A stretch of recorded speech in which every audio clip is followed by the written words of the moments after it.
संवाद राष्ट्र में आज हमारे मुख्य अतिथि बोकारो के लोकप्रिय विधायक प्रदेश के वरिष्ठ नेता नारायण जी हैं। मैं उनका हार्दिक अभिनंदन हार्दिक स्वागत करता हूँ। अब मैं हजारीबाग जिला के जिलाध्यक्ष भाई टूनू गोप से आग्रह करता हूँ कि अपने मुख्य अतिथि का स्वागत कर इस कार्यक्रम की वीडियो शुरुआत करें। भाई टूनू गोप जी और सभी लोगों से आग्रह हुआ कि अपना माइक ऑफ कर ले। मनोज कुमार ये सभी लोगों से आग्रह हुआ कि अपना माइक ऑफ कर ले ताकि हमारे मुख्य अतिथि को सुनने में आसानी हो। टूनू गोप जी का हमारी आवाज सुन पा रहे हो तो कृपया कर कार्यक्रम की वीडियो शुरुआत करें। भारतीय जनता पार्टी के बड़कागांव विधानसभा के तमाम कार्यकर्ता बंधु से मेरा आग्रह है जो लोग जोड़ना चाहते हैं जोड़ते जाना, नहीं बढ़ जाना कुर्सी संबोधन करेंगे। आप सभी कार्यकर्ता बंधु से मेरा निवेदन होगा कि अपने अपना माइक बंद कर दे और उनकी बातों को ध्यान से हम लोग सुनेंगे।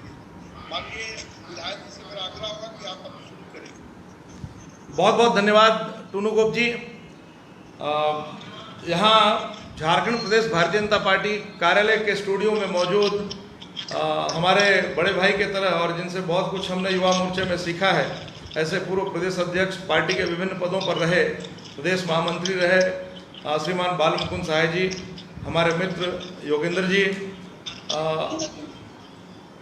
हजारीबाग के पार्टी के जिले के अध्यक्ष भाई टूनू गोप जी, रामगढ़ जिले के अध्यक्ष श्री चंद्रशेखर महतो जी, हजारीबाग के लोकप्रिय सांसद और पूर्व केंद्रीय मंत्री श्रीमान जयंत सिन्हा जी, हमारे बड़े भाई और मेरे अभिभावक की तरह दो बार 20 सूत्री के प्रांतीय उपाध्यक्ष रहे श्रीमान राकेश प्रसाद जी, आदरणीय भौमिकदा, वरिष्ठ भाजपा नेता श्रीमान लोकनाथ महतो जी, मूलचंद साहू जी, डॉक्टर संजय सिंह जी, सुमन सिंह जी, बालेश्वर महतो जी, प्रीतम साहू जी, प्रदीप साहू जी, सुरेंद्र करमाली जी, कुमेल उरांव जी, अनिल राय जी, हजारीबाग के मीडिया प्रभारी अजय सिन्हा जी और इस बड़कागांव विधानसभा क्षेत्र के सभी वरिष्ठ कनिष्ठ नेतागण, कार्यकर्ता मित्रों, सभी बहनों और भाइयों,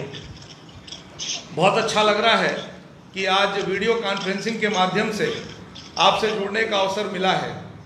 पहले भी बड़कागांव विधानसभा क्षेत्र में कई बार जाना हुआ है, लेकिन प्रत्यक्ष जाने का अपना अनुभव है और वीडियो कॉन्फ्रेंसिंग के माध्यम से बात करने का अपना अनुभव है। लेकिन यह समय की मजबूरी है। आज जिस तरह से देश संकट के दौर से गुजर रहा है, यह बताने की आवश्यकता नहीं है कि इस कोरोना महामारी ने पूरे देश को संकट में डाल कर रखा है और सिर्फ देश नहीं बल्कि पूरी दुनिया संकट के दौर से गुजर रही है। ऐसे में मुझे ऐसा लगता है कि ये जो तरीका है हमारे आपके साथ संवाद करने का, एक दूसरे के साथ जुड़ने का, पार्टी के कार्यकर्ताओं को एक साथ मिलने का, इससे बढ़िया दूसरा कोई माध्यम हो नहीं सकता है। मैं इसके लिए अपने केंद्रीय नेतृत्व और प्रदेश नेतृत्व को बहुत धन्यवाद देता हूँ, बहुत आभार व्यक्त करता हूँ। मित्रों, अभी पिछले दिनों की बात है जब माननीय प्रधानमंत्री मोदी जी ने अपने दूसरे कार्यकाल का 1 साल पूरा किया था और यह कहने की आवश्यकता नहीं है, यह बताने की आवश्यकता नहीं है कि कैसे मोदी जी का जो कार्यकाल था, पिछला कार्यकाल चाहे 5 साल का रहा हो या ये जो कार्यकाल 1 साल का था, हम गर्व के साथ कह सकते हैं कि यह कार्यकाल ऐतिहासिक था, जिसको स्वर्ण अक्षरों में हम लिख सकते हैं, स्वर्णिम कार्यकाल था। कई ऐसे कार्य इस कार्यकाल में हुए हैं जिसकी चर्चा हम सब कर सकते हैं, अक्सर हम करते हैं, आप भी जानते हैं, सब लोग जानते हैं, जिसमें कुछ बिंदुओं की तरफ आपका ध्यान आकृष्ट कराना चाहूँगा। आप और हम भारतीय जनता पार्टी के कार्यकर्ता हैं, उसमें बहुत पुराने लोग हैं। जैसे मुझे याद है एकता यात्रा में राकेश भैया भी एकता यात्रा में गए थे। हम लोग तो उस समय मंडल में डेगा डेगी देते थे, युवा मोर्चे के मंडल के कार्यकर्ता थे। और जब डॉक्टर मुरली मनोहर जोशी जी ने राष्ट्रीय एकता यात्रा निकाला था और प्रधानमंत्री मोदी जी जो आज हैं, उस समय उनके सारथी हुआ करते थे। उन्होंने आह्वान किया था कि हमें लाल चौक पर तिरंगा झंडा फहराना है। उस लाल चौक पर तिरंगा झंडा फहराना है जहां आतंकवादियों ने, पाकिस्तान समर्थित कश्मीर में आतंकवादियों ने लाल चौक पर तिरंगा झंडा जलाया था। मुझे याद है कि उनके आह्वान पर बड़ी संख्या में 50,000 से ज़्यादा कार्यकर्ता जम्मू कश्मीर कूच किए थे। मुझे सौभाग्य है कि मैं भी उस यात्रा में गया था और मुझे पूरी तरह मुझे याद है उस यात्रा में बड़कागांव विधानसभा क्षेत्र के भी कई कार्यकर्ता गए थे। मुझे याद है राकेश भैया गए थे, भौमिक दा गए थे, कई लोग। उस समय तो जिला रामगढ़ नहीं था, हजारीबाग जिला था, तो कई पुराने कार्यकर्ता, रंजीत सिन्हा जी, कई लोग वहाँ गए थे उस कार्यक्रम में। धारा 370 समाप्त करने का जो सपना हमारे पूर्वजों ने देखा था, भारतीय जनता पार्टी के पूर्वजों ने, जनसंघ के पूर्वजों ने देखा था, जब अपने चुनावी मैनिफेस्टो में, एजेंडा में धारा 370 या राम मंदिर की हम चर्चा करते थे तो विपक्षी हम पर हंसते थे और कहते थे कि ये भारतीय जनता पार्टी का जो एजेंडा है ये सिर्फ दिखावे का एजेंडा है। हमारे पूर्व प्रधानमंत्री स्वर्गीय अटल बिहारी वाजपेयी जी ने भी कहा था कि हम धारा 370 समाप्त करना चाहते हैं, हम राम मंदिर बनाना चाहते हैं, लेकिन ये धारा 370 तब समाप्त होगा या राम मंदिर तब बनेगा जब हमारी पूरी बहुमत की सरकार होगी। बहनों भाइयों मित्रों, हमारी जब पूरी बहुमत की सरकार बनी, पूरी ताकत की जब सरकार बनी, तो बड़े गर्व के साथ कह रहा हूँ कि कैसे धारा 370 मोदी जी ने चुटकी बजाकर और अमित शाह जी ने समाप्त करा दिया। मैं बहुत गर्व के साथ कहता हूं कि जिस दिन धारा 370 समाप्त हुआ उस दिन सदन के अंदर मैं मौजूद था। मैं सौभाग्य से दिल्ली गया था और सदन में पहले राज्यसभा में और दूसरे दिन लोकसभा में मुझे उस पल का साक्षी होने का गौरव हुआ। मेरे रोंगटे खड़े हो गए वो क्षण को देखकर। मैं गवाह बना कह रहे थे कैसे धारा 370 समाप्त किया जा रहा था।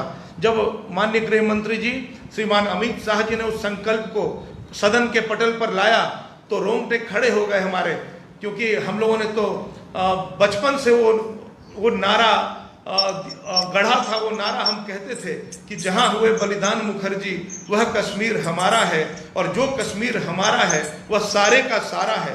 यह नारा लगाते लगाते हम लोग बड़े हुए, बचपन से किशोरावस्था में पहुंचे, फिर युवावस्था को पार करते हुए आज प्रौढ़ावस्था में आए हैं। हम लोगों ने धारा 370 समाप्त करने का संकल्प लिया था। आखिर धारा 370 क्यों समाप्त करना था, इस पर थोड़ी चर्चा करना चाहता हूं आपके साथ। धारा 370 एक ऐसा धारा जो इस देश को जम्मू कश्मीर से अलग करता था। राकेश भैया को भी याद होगा, या जो हमसे जुड़े हैं बड़कागांव विधानसभा क्षेत्र के लोग, जो लोग उस यात्रा में गए होंगे, जब हम लोगों को जम्मू में रोक दिया गया था और हम लोग परेड ग्राउंड में 3 दिन लगातार हम लोग रुके हुए थे, रोज सुबह से लेकर शाम तक रहते थे परेड ग्राउंड में, तो उसी में से समय निकालकर हम लोग मुट्ठी कैंप गए थे जो श्रीनगर के शहर से आउटस्कर्ट में था, लगभग 12-15 किलोमीटर किनारे था। और जब हम लोग मुट्ठी कैंप पहुंचे थे तो धारा 370 के वास्तविक दंश को हम लोगों ने अपनी आंखों से देखा था। जब हम लोग वहां पहुंचे तो जिस मुट्ठी कैंप में हम लोगों ने देखा कि 10x12 और 10x15 के टेंट में ऐसे ऐसे लोग 10-10, 12-12 की संख्या में नरक की जीवन जी रहे हैं, नारकीय जीवन जी रहे हैं, जिनके 100 एकड़ में सेव के बागान थे, किन्हीं के 50 एकड़ में सेव के बागान थे, किन्हीं के 10 एकड़ में केसर की क्यारी थी, किन्हीं का 20 एकड़ में केसर की क्यारी थी। ऐसे अरबपति, करोड़पति लोग नरक का जीवन जीने को मजबूर थे। जब हम लोगों ने देखा कि वहाँ किस प्रकार से हमारी जो कश्मीरी पंडित बहनें, हमारी जो कश्मीर पंडित हमारी जो बहनें थी, उनके स्तन आतंकवादियों ने काट दिए थे, उनके सीने पर पाकिस्तान जिंदाबाद का नारा गोद दिया था, गोदना गोद दिया था, उनके ललाट पर पाकिस्तान जिंदाबाद का गोदना गोदने का काम किया था उन आतंकवादियों ने। उसको देखकर हम सबों का कलेजा और फटने लग गया था, हम सबों का खून खौलने लग गया था। और तभी लग रहा था कि ये धारा 370 समाप्त होना चाहिए। धारा 370 इस देश को जम्मू कश्मीर से अलग करता है। अब धारा 370 क्यों नहीं समाप्त होना चाहिए? जम्मू कश्मीर के लोग यदि अपनी बेटी की शादी इस देश के किसी प्रदेश में करना चाहें तो अगर वो करना चाहें तो कर लें, लेकिन जैसे उनकी बेटी, उनकी बहन ने अगर देश के किसी कोने में शादी कर ली तो जम्मू कश्मीर से उनका नाता खत्म हो जाएगा। उनके परिवार उस बेटी को, उस बहन को पारिवारिक जो संपत्ति है उससे उसको मुक्ति मिल जाएगी, उसे उसका हक समाप्त हो जाएगा। लेकिन यदि वो बहन, वो बेटी जम्मू कश्मीर की, अगर उसकी शादी अगर पाकिस्तान में हो जाती है, अगर पाक अधिकृत कश्मीर में हो जाती है, तो उसे उसके संपत्ति से बेदखल नहीं होना पड़ता है। अब समझिए कि कितना अलगाव पैदा करता था यह धारा। इसका परिणाम यह होता था कि जम्मू कश्मीर के अधिकांश लोग अपनी बेटियों की शादी, अपनी बहनों की शादी पाक अधिकृत कश्मीर में करते थे। आतंकवादियों के साथ उनके नाते रिश्ते जोड़ते थे और वो आतंकवादी उस शादी के माध्यम से भारत में प्रवेश करते थे, जम्मू कश्मीर में आते थे और पहले पथराव करते थे, बाद में AK-47 उठाकर, ग्रेनेड उठाकर हमारे जो फौजी भाई हैं उनके सीने को छलनी करने का काम करते थे। जो धारा 370 है ये निश्चित रूप से समाप्त होना चाहिए था। दुख इस बात का है कि धारा 370 समाप्त करने के लिए भारतीय जनता पार्टी और जितने राष्ट्रभक्त लोग थे वो सब एक हो गए और वो चाहते थे कि धारा 370 समाप्त हो जाए। लेकिन भारतीय जनता पार्टी के इस निर्णय के विरोध में कांग्रेस पार्टी के जो युवराज राहुल गांधी है, उन्होंने घड़ियाली आंसू बहाया, उन्होंने रोना रोया और वो कहा कि धारा 370 समाप्त होने के बाद जम्मू कश्मीर में आग लग गई है। राहुल गांधी, सोनिया गांधी ने कह दिया, कांग्रेस के नेताओं ने कहा कि जब से धारा 370 समाप्त हुआ है तब से जम्मू कश्मीर जलने लग गया है, वहां लोग त्राहिमाम कर रहे हैं। उसका नतीजा ये हुआ कि जिनेवा में उसका नतीजा ये हुआ कि जो अंतर्राष्ट्रीय मंच है, उन अंतर्राष्ट्रीय मंचों पर जाकर पाकिस्तानी हुक्मरान ने, वहाँ के प्रधानमंत्री ने, वहाँ के राष्ट्रपति ने, वहाँ उन लोगों ने जाकर उसी को कोट किया जिस कोट को राहुल गांधी ने कहा था। राहुल गांधी ने कहा कि जम्मू कश्मीर जल रहा है, तो उसको कोट करके पाकिस्तान के हुक्मरान ने जाकर जिनेवा में कहा, अंतर्राष्ट्रीय मंचों पर कहा कि ये मैं नहीं कह रहा, ये भारत के सबसे बड़े पुराने दल, नेता राहुल गांधी कह रहे हैं कि जम्मू कश्मीर में आग लगी है, जम्मू कश्मीर जल रहा है। बहनों भाइयों, मैं कार्यकर्ता मित्रों से आग्रह करता हूं कि कांग्रेस का जो चरित्र है उस चरित्र को हमें नंगा करना है। कांग्रेस का जो चरित्र है उसे बेनकाब करने की आवश्यकता है। कांग्रेस का जो चरित्र है, चाल है, जो चेहरा है, जो चिंतन है, उसे नंगा करने की आवश्यकता है। यह समय की मांग है कि कैसे हम इसे नंगा करें। बहनों भाइयों, धारा 370 जैसे ही समाप्त हुआ, पहली बार आजादी के बाद कश्मीर से कन्याकुमारी तक भारत एक हो गया। जैसे ही धारा 370 समाप्त हुआ, आसाम के कामरूप से लेकर गुजरात के कच्छ तक भारत एक हो गया। जम्मू कश्मीर से लेकर कन्याकुमारी तक भारत एक हो गया। पूरा देश एक हो गया। हम जिस एकता और अखंडता की बात करते थे, प्रधानमंत्री मोदी जी के हम आभारी हैं, गृह मंत्री अमित शाह जी के हम आभारी हैं, यह देश आभारी है, यह देश का जनगण मन आभारी है, इस देश की जो 125 करोड़ से ज्यादा की आबादी है वो आभारी है कि आपने इस देश को एक करने का काम किया। माननीय प्रधानमंत्री जी, माननीय मोदी जी, आपने इस देश को एक सूत्र में पिरोने का काम किया, बांधने का काम किया। हाँ, कुछ लोगों के कान में दर्द जरूर हो रहा है, कुछ लोगों का कलेजा जरूर फट रहा है।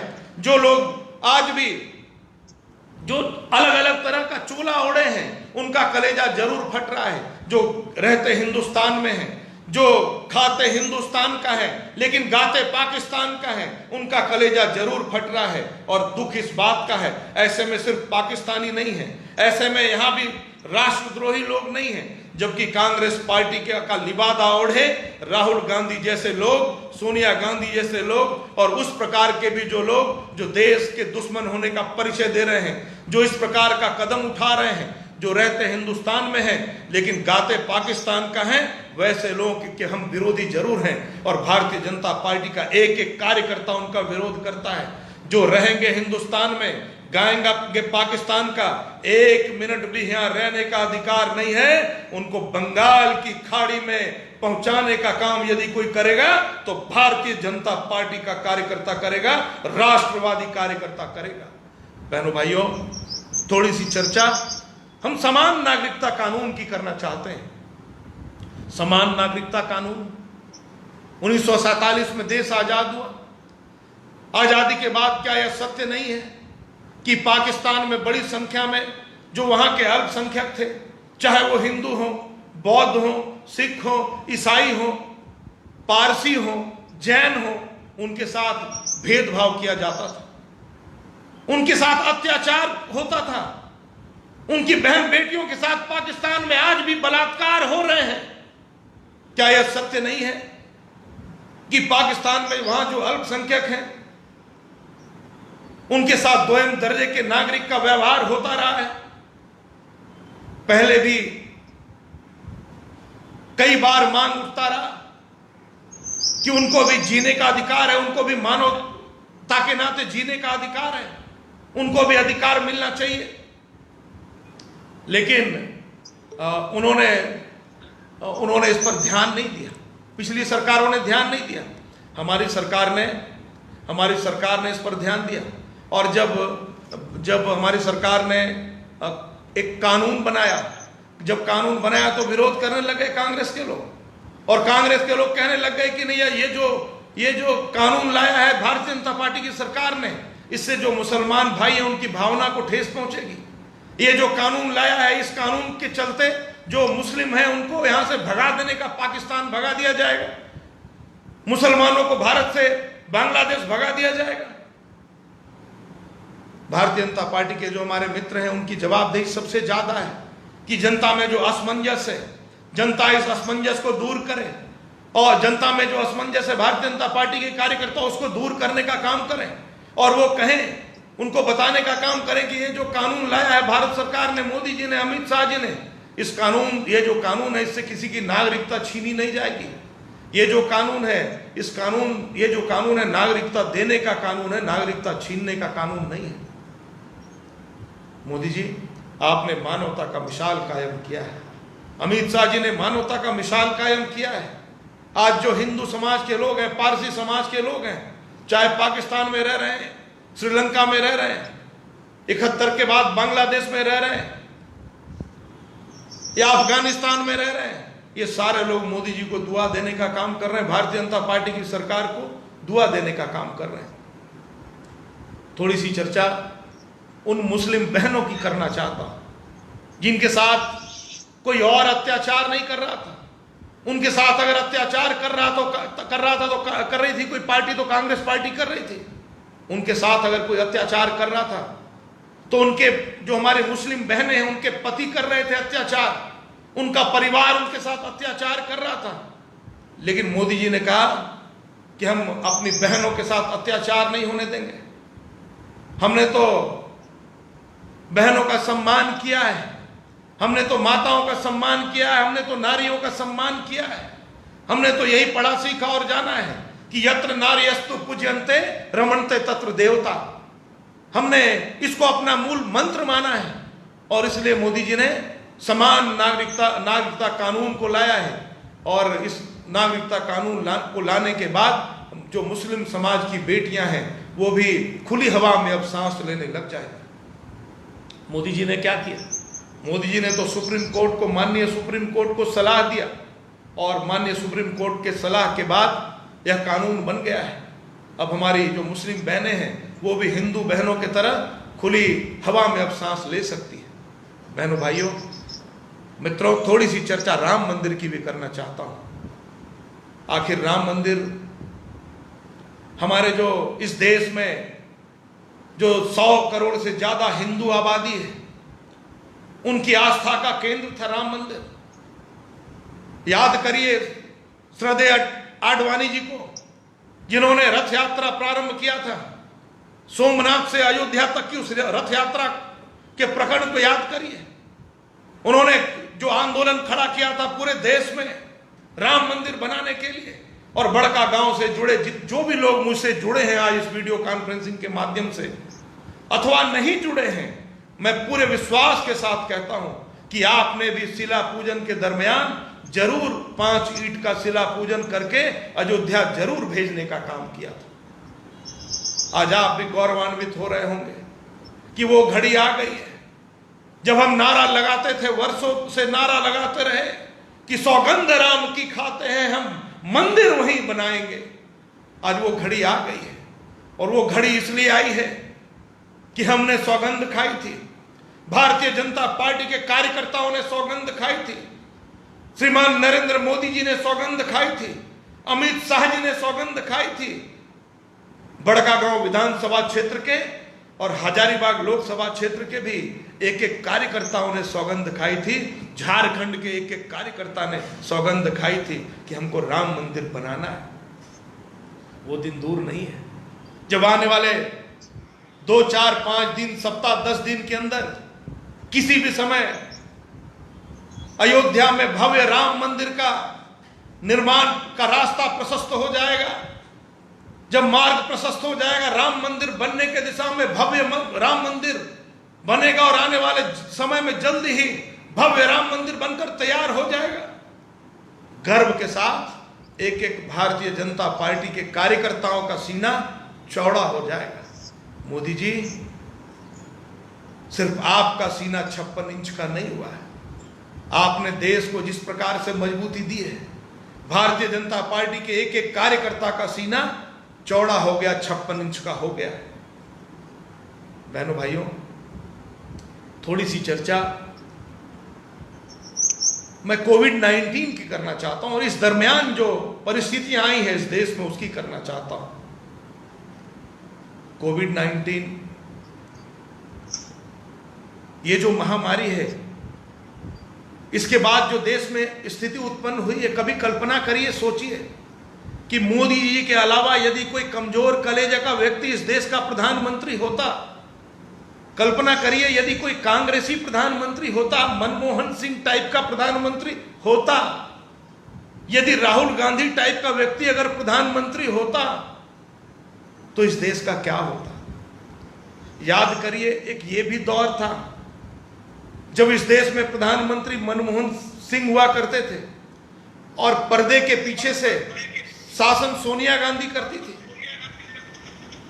याद करिए उस दौर को जब प्रधानमंत्री मनमोहन सिंह सोनिया गांधी से किसी बात को पूछते थे, उसके बाद एक्ट करते थे। क्यों इको रहा है?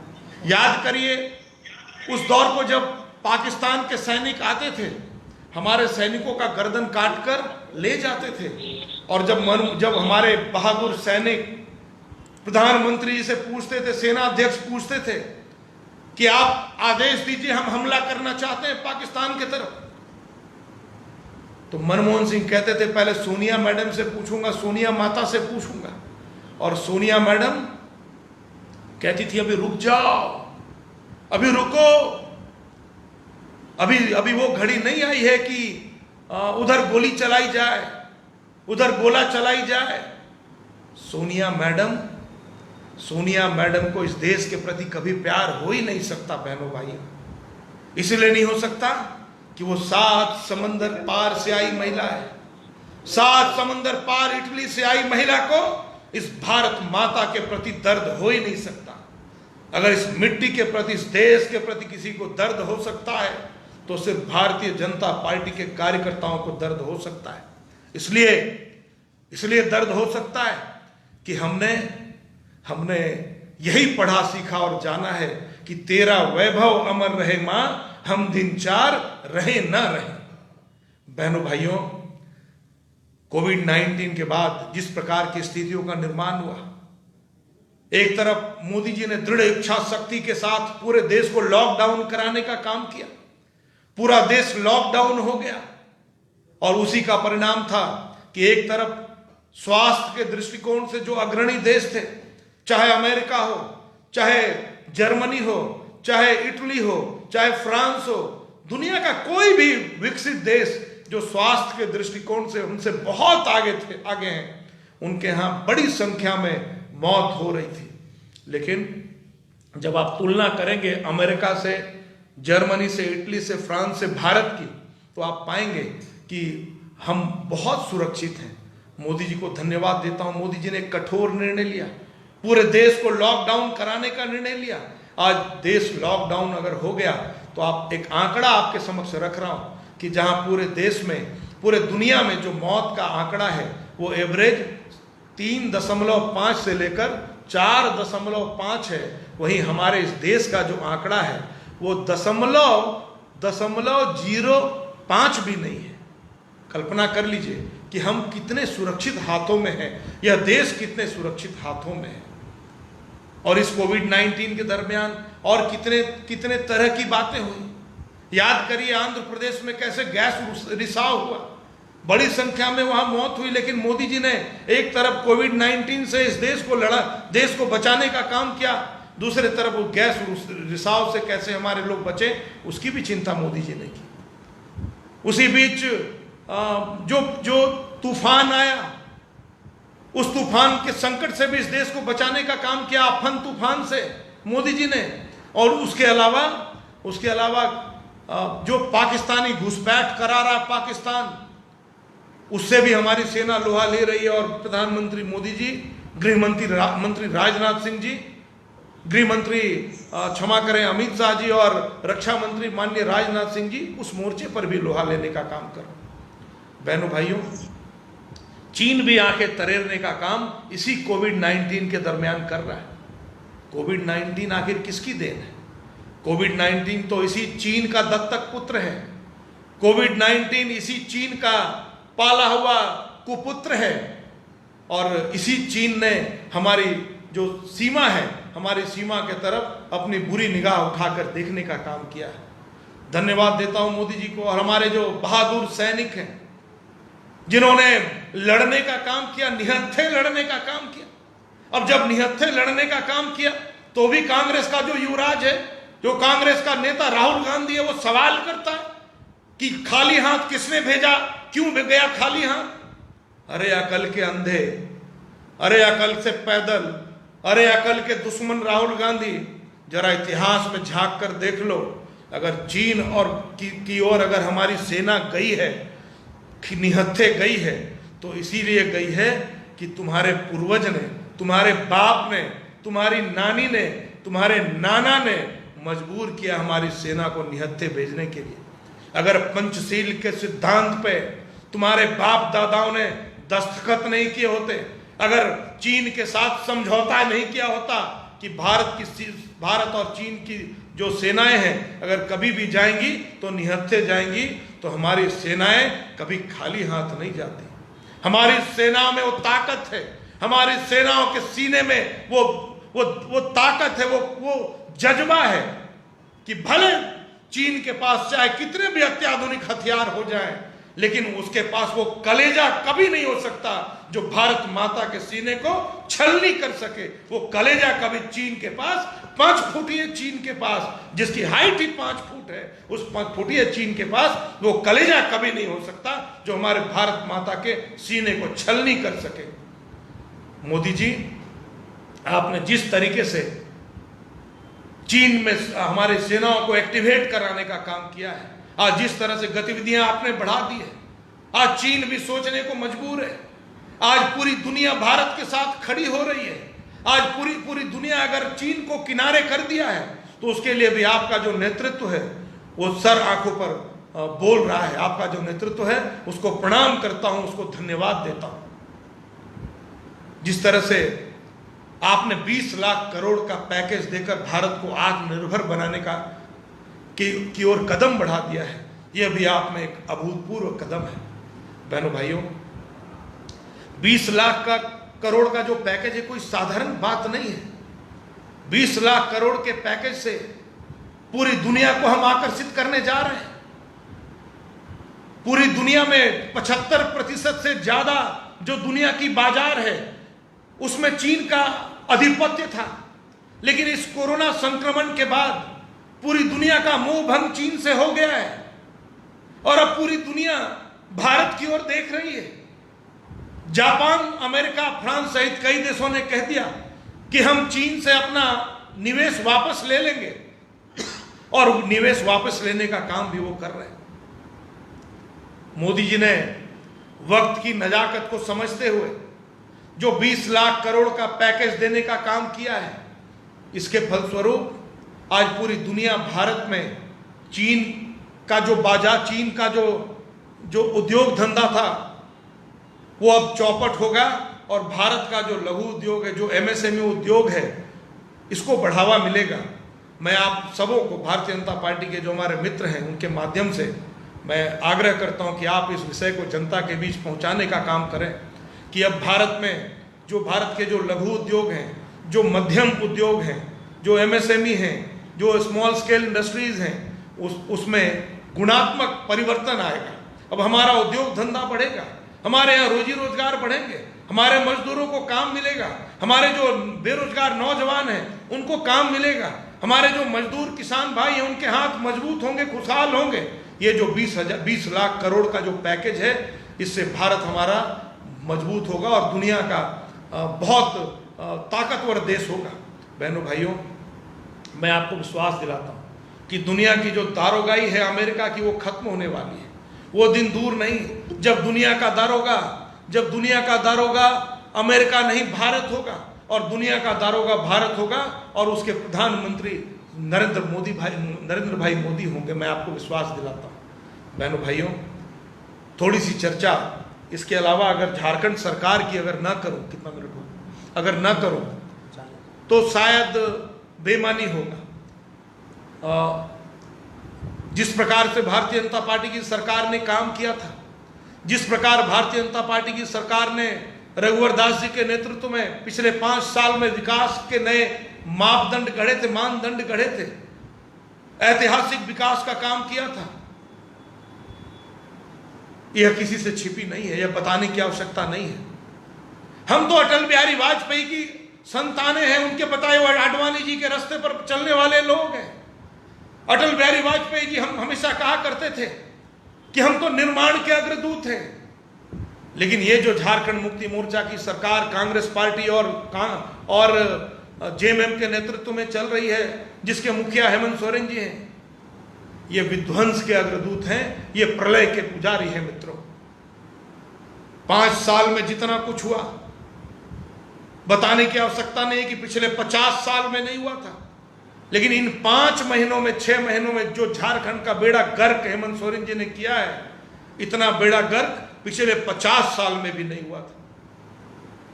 बात बात में कहते हैं हमारा खजाना खाली है। मित्रों, कभी किसी राज्य सरकार का खजाना खाली हो ही नहीं सकता है। जो जनता टैक्स देती है, आखिर वो पैसे राज्य सरकार के खजाने में ही तो जाता है। वो पैसा क्या हो गया? पिछले दिनों हमारे नेता माननीय बाबूलाल मरांडी जी ने एक सवाल खड़ा किया था कि आखिर 21,000 करोड़ रुपए जो सरेंडर हुए, वो राशि कहां गई? जो सरेंडर हुई उस राशि से झारखंड का कम से कम 4 महीने का बजट चल सकता था। 4 महीने झारखंड की जो विकास की गाड़ी वो चल सकती थी। लेकिन इनको विकास से कोई मतलब नहीं है, इनको विकास से कोई लेना देना नहीं है।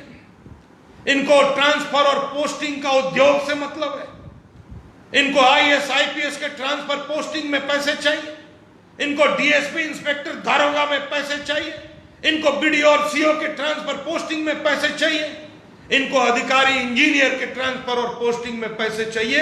इनके लिए उद्योग अगर कोई है तो साल भर में कम से कम 500 करोड़ का तबादला उद्योग ही इनके लिए उद्योग है। कौन मुखर होगा? भारतीय जनता पार्टी के एक एक कार्यकर्ताओं को मुखर होना पड़ेगा, भाजपा के एक एक कार्यकर्ताओं को आगे आना पड़ेगा। इन 5-6 महीने के कालखंड में जो उग्रवादी गतिविधियां वो सर चढ़कर बोलने लग गई हैं। जहां 12 बजे रात को भी जाने से जनता झिझकती नहीं थी, वहां शाम ढलने के बाद लोगों ने जाना छोड़ दिया। लोग घरों के अंदर फिर से दुबकने लग गए हैं। बहनों भाई, आज फिर से डर के और भय के वातावरण में हम जीने लग गए। अभी 3-4 दिन पहले की एक बोकारो की घटना आपको बताना चाह रहा हूं। पहले झारखंड मुक्ति मोर्चा के लोग जमीन कब्जा करने का काम करते थे, लेकिन अभी 4-5 दिन पहले की बात है, झारखंड मुक्ति मोर्चा के लोगों ने गुंडागर्दी की पराकाष्ठा कर दी।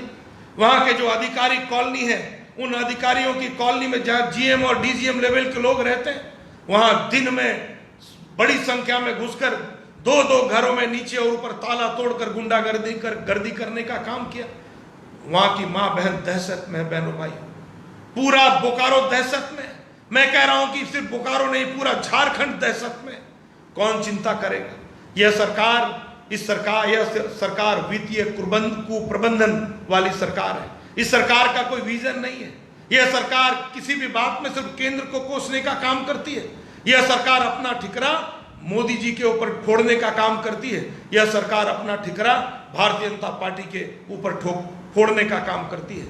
हम सबको मिलकर चलना है और हम सबको मिलकर आने वाले समय में कमर कसना है। हम सबों को मिलकर इस सरकार को, जो सरकार हेमंत सोरेन के नेतृत्व में चल रही है, नापाक सरकार चल रही है, जो किसी प्रकार सत्ता में आई है, बहनों भाइयों, शायद हमारी और गलती के वजह से इस सत्ता में आई है। इस सरकार को जड़ मूल से उखाड़ फेंकने की घड़ी है और इसका हम सबों को मिलकर संकल्प लेना है। मैं आप सब जो लोग हमसे जुड़े हैं, मैं उनका बहुत धन्यवाद करता हूं, आप सबों को प्रणाम करता हूं, नमस्कार करता हूं कि आप सब ने मेरी बात को कितने मिनट बोले, लगभग 40 मिनट तक मेरी बात को बहुत ही गंभीरता पूर्वक सुना है।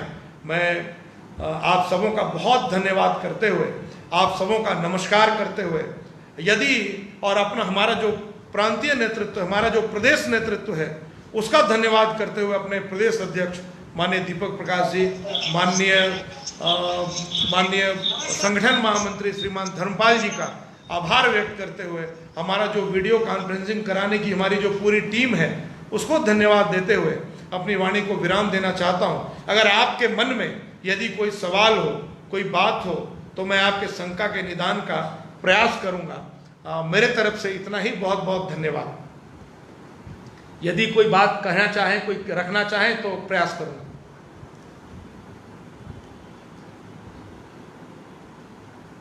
कोई कुछ अगर कहना चाहे, कुछ बोलना चाहे, मैंने जो बातें कही है उसके प्रतिक्रिया में अगर कुछ कहना चाहते हैं, हाँ बोलिए, कौन बोलना चाहते हैं? नमस्कार, मैं बड़का गांव से मनीष। हाँ, एक व्यक्ति कोई बोलिए, नमस्कार, बोलिए। हाँ बोलिए, आपकी आवाज नहीं आ रही है, जोर से बोलिए। हाँ बोलिए। हाँ, आवाज नहीं आ रही है, बोलिए। बोलो मनीष, क्या बोलना चाह रहा है मनीष? हाँ बोलिए मनीष जी। सर हम लोग एक आदमी बोलिए। मनीष जी क्या बोलना चाहते हैं आप? एक आदमी बोलिए। सर इंद्रभूषण जी लाइन पे हैं, उनसे पहले बात करें। इंद्रभूषण जी बोलिए, इंद्रभूषण जी।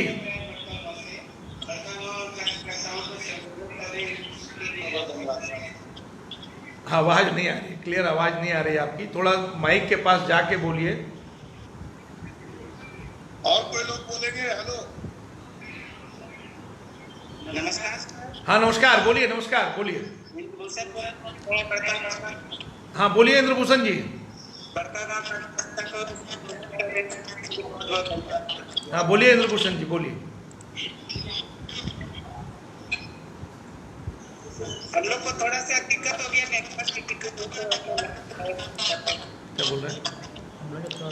हाँ, क्या दिक्कत है बताइए। हेलो जी नमस्कार अध्यक्ष जी, नमस्कार। हाँ नमस्कार, बोलिए। वोट ऑफ थैंक्स दे दीजिए सबको सर। हाँ, सबको अपने बहुत तरफ से वोट ऑफ थैंक्स दीजिए सर। सब लोग ने, आप लोग ने जितना रामगढ़, हजारीबाग, बड़का गांव के तमाम कार्यकर्ताओं को इस तरह का कॉन्फ्रेंस में हम स्वागत अभिनंदन करते हैं। माननीय विधायक जी बिरंची नारायण जी को धन्यवाद देते हैं, जोगिंदर जी को धन्यवाद देते हैं, हम तमाम अपने संसद महोदय को धन्यवाद देते हैं। जिस तरह का कार्यकर्ता को शामिल हुए तमाम कार्यकर्ताओं को हम आग्रह करते हैं कि आने वाले नमस्कार। चलिए, बहुत बहुत धन्यवाद।